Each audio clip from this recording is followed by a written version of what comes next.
परम पूज्य सोना रिम्पोचे की दूरदर्शी सोच और प्रयासों से, परम पावन दलाई लामा के आशीर्वाद से भारत के टेलीविजन इतिहास में पहली बार शुरू हुआ है एक टेलीविजन कार्यक्रम जो समर्पित है भगवान बुद्ध के दर्शन, ज्ञान और बौद्ध परंपराओं को।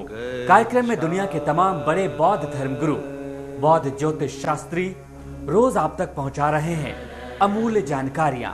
सबसे पहले देखिए बौद्ध धर्म से जुड़ी महत्वपूर्ण जानकारियां। बुद्धं शरणं गच्छामि धम्मं। कार्यक्रम शेराब सैंगपो आपको हर रोज भगवान बुद्ध और उनके दर्शन से रूबरू करा रहा है। इस कार्यक्रम में हर रोज आप भारत के अलग अलग हिस्सों में रह रहे बौद्ध धर्मावलंबियों की जिंदगी और भगवान बुद्ध में उनकी अपार आस्था से रूबरू होते हैं।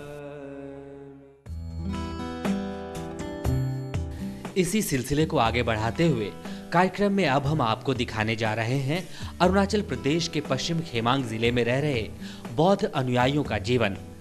परम पूज्य 13वें सोना रिम्पोचे ने जब अरुणाचल प्रदेश के दूरस्थ गांव का दौरा किया तो उनकी मुलाकात भगवान बुद्ध में अपार आस्था रखने वाले इन अनुयायियों से हुई।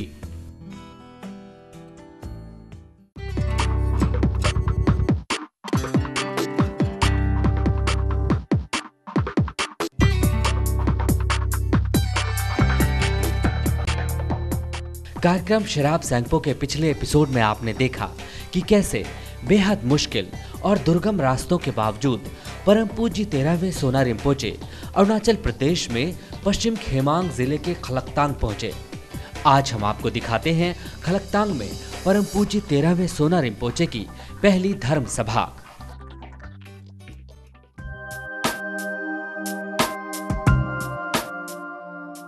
जी हाँ, ये तस्वीर है खलकतांग में परम पूज्य 13वें सोना रिम्पोचे की पहली धर्म सभा की। जरा देखिए सभा में किस तरह बौद्ध धर्मावलंबियों की भीड़ उमड़ पड़ी है। परम पूज्य 13वें सोना रिम्पोचे ने जब खलकतांग में पहला कदम रखा तो उस समय भी उनका जोरदार स्वागत हुआ। लेकिन खलकतांग की पहली धर्म सभा में श्रद्धालुओं का उत्साह कहीं ज्यादा नजर आया। परम पूज्य 13वें सोना रिम्पोचे ने पहले तो खलकतांग की धर्म सभा में इकट्ठा हुए श्रद्धालुओं को धर्म ज्ञान दिया और फिर उनका जीवन सफल बनाने के लिए दिल से आशीर्वाद दिया। जरा देखिए धर्मगुरु 13वें सोना रिम्पोचे का आशीर्वाद लेने के लिए बौद्ध धर्मावलंबी कितने उत्साहित नजर आ रहे हैं। कार्यक्रम के अगले एपिसोड में आप देखेंगे खलकतांग में परम पूज्य 13वें सोना रिम्पोचे ने अपने धर्म ज्ञान में क्या खास कहा।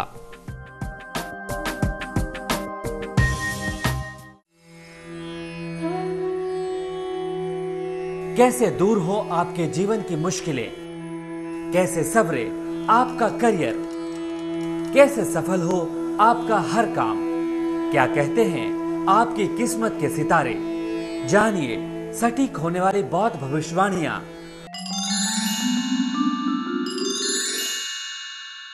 Trustele, Namaste and a very happy new year to all the viewers. 9th of January 2011, Sunday and 5th of lunar day of the 11th month. And the elemental combination is fire water, which is very inauspicious and which has ability to bring death or destroy one's life. Activities like taking life, making curse or making poison can be more effective in this day, since this is Nyeng Namgu. It is inauspicious for partying among friends and relatives or party for seeking new relationships. Doing offering to Naga is also a bad day as it is Ludok.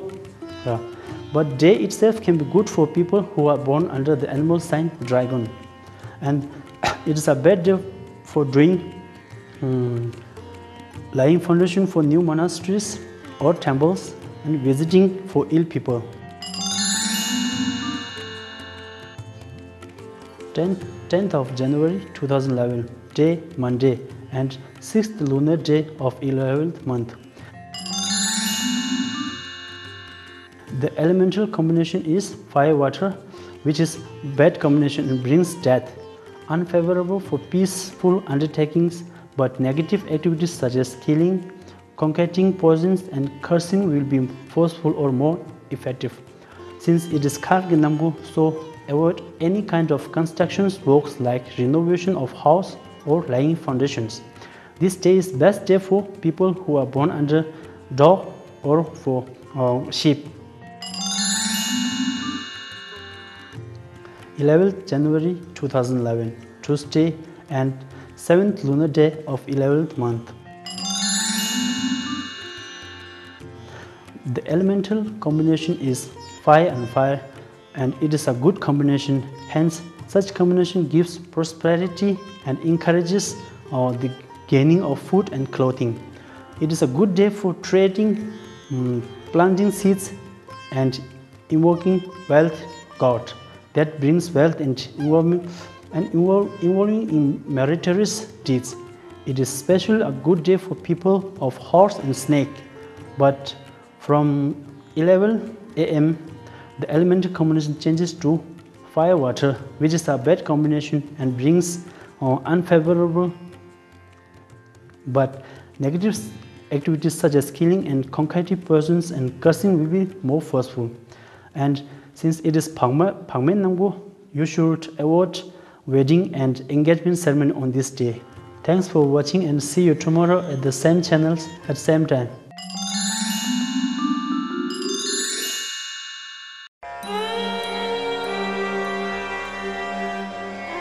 बुद्धं शरणं गच्छामि धम्मं शरणं। भगवान बुद्ध पूरी दुनिया के मार्गदर्शक हैं। इनके दिखाए रास्तों को अपनाकर हर कोई ज्ञान की रोशनी पा सकता है और अपना जीवन सफल बना सकता है। लेकिन आज भी बहुत लोग ऐसे हैं जो भगवान बुद्ध के दर्शन और बौद्ध धर्म के सिद्धांतों से अनजान हैं। इसलिए कार्यक्रम शराब सैंगपो में भारतीय नहीं बल्कि दुनिया के एक न एक सबसे बड़े बौद्ध धर्मगुरु हर रोज धर्म ज्ञान देते हैं। तो सुनिए आज का अमूल्य धर्म ज्ञान। अरुणाचल प्रदेश में बोमडिला के कॉलेज के छात्रों को बौद्ध धर्म की सही राह दिखा रहे हैं बौद्ध धर्मगुरु परम पूज्य 13वें सोना रिम्पोचे।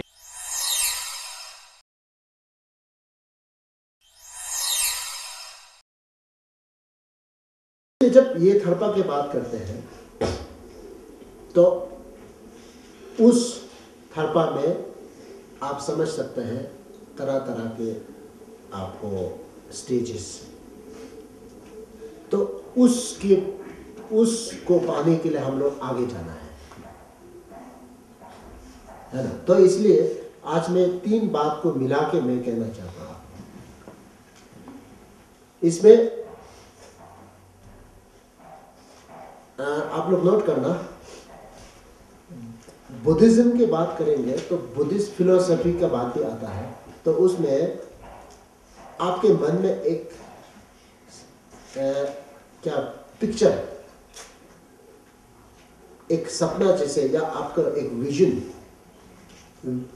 एक क्रिएट करना है, स्थापित करना है। तो उसमें मैं संक्षेप में आसानी से आपको एक बताना चाहता हूँ, क्योंकि आप लोग सारे कंट्यूरो 100 पोथी टेक्स्ट बुक्स वगैरह हम लोग पढ़ नहीं सकते, लेकिन वो सारा चीज़ मिला के संक्षेप में जब बात करते हैं तो हम 3 हिस्सों में हम बांटे हैं। 3 हिस्से में आप लोग नोट करेंगे। एक जो है शी बोलते हैं, शी। सेकंड लाम, इसके बाद तीसरा जो डेबू, शी लाम ड्रेसुम, डेबू। समझ गया ना, शी लाम डेबू। अच्छा, अब इसका मैं एक्सप्लेनेशन में हिंदी में आपको बताऊंगा। शी मतलब फाउंडेशन भी कहा जा सकता है, या ग्राउंड कहा जा सकता है, और एक स्टेज जिसे भी आप कहा जा सकता है, ठीक है ना। अब दूसरा लाम।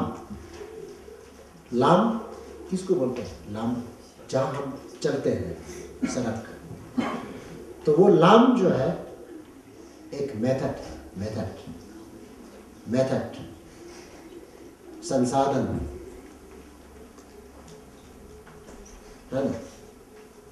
अब तीसरा क्या था? जेबू, ठीक है।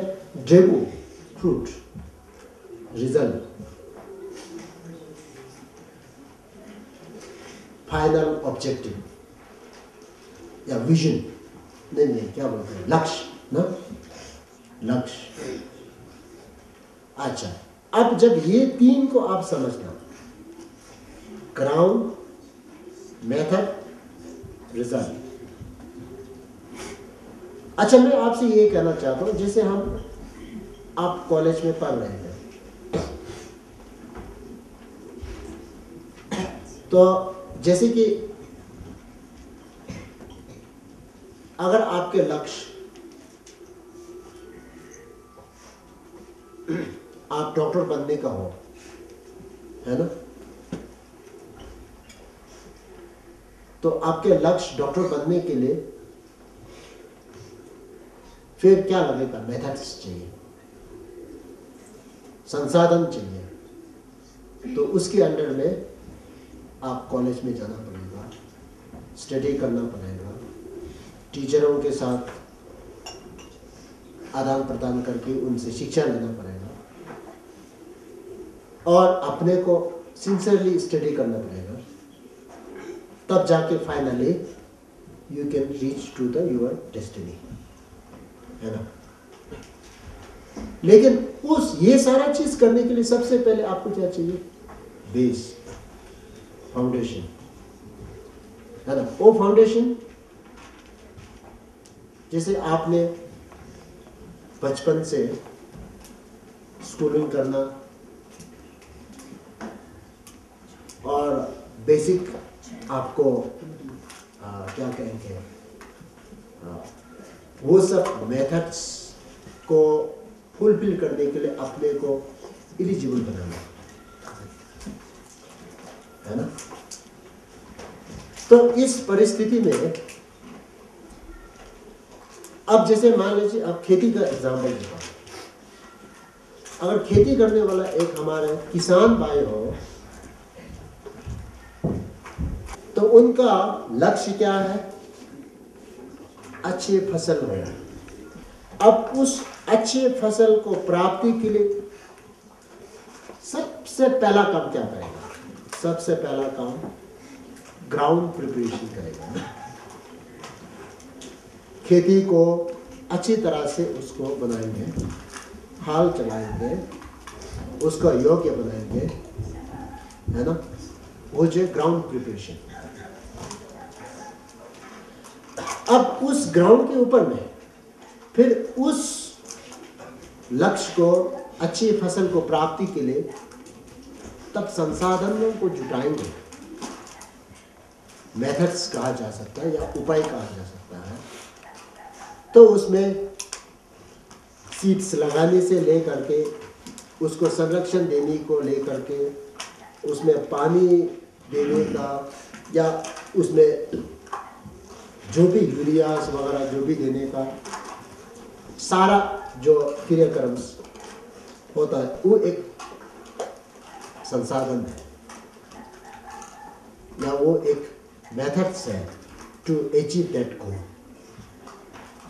अगर आपने उस मेथड्स में कुछ कमियां हो गई तो रिजल्ट में परिवर्तन हो जाता है ना। अगर उस मेथड्स में आपने बिल्कुल कमियां नहीं की, लेकिन आपने ग्राउंड प्रिपरेशन में आपने अच्छा नहीं किया, तो फिर कुछ कमियां रह जाते हैं, है कि नहीं? तो इससे आपको ये बताते हैं कि सिंस बिगिनिंग ग्राउंड प्रिपरेशन से आपको बिल्कुल सही होना चाहिए, है ना। अगर आपने ग्राउंड प्रिपरेशन गलत की तो आप संसाधन जितना भी इम्प्रूव करें तो आप उस लक्ष्य को प्राप्त नहीं कर सकते, क्योंकि संसाधनों ने जो आपको एक क्या कहते हैं सपोर्ट देगा, उसका रिजल्ट देने के लिए ग्राउंड खराब होने की वजह से वो भी डाइवर्ट हो जाता है। डाइवर्ट होकर के वो इफेक्ट जो है ना, असर जो है कहीं ना कहीं कमियां हो जाती है।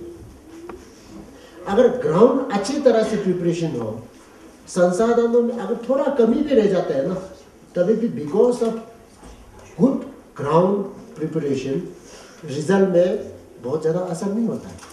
किसी ने बहुत ज़्यादा मेहनत किया, किसी ने कम मेहनत किया, तभी भी रिजल्ट बराबर आपको पा सकते हैं।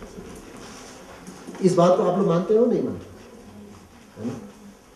आई think all of you are accepting this. Most of you coming from the farmers, है ना? तब इन दिस केस अगर ऐसा है तो फिर आप देखो, हम धर्म में हैं और हम बुद्धिस्ट हैं, तो फिर हमारा ये तीनों का भी समझना जरूरी है। तो हमारा लक्ष्य बुद्धत्व प्राप्त करना है, या आगे जो बोला था स्थायी रूप से हम खड्डे में न गिरने का एक शक्ति को पाना है। स्थायी रूप से उस संसार के खड्डे में नहीं गिरने के लिए तो जिसको थर्पा या जिसको बोला था मोक्ष या जिसको आपको ससेशन, उसको प्राप्ति करना है, वो हमारे लक्ष्य हो गए। अब उसके लिए संसाधन जो जुटाना है वो लम हो गई, है ना? शी लम शी जो है ग्राउंड प्रिपरेशन, है ना?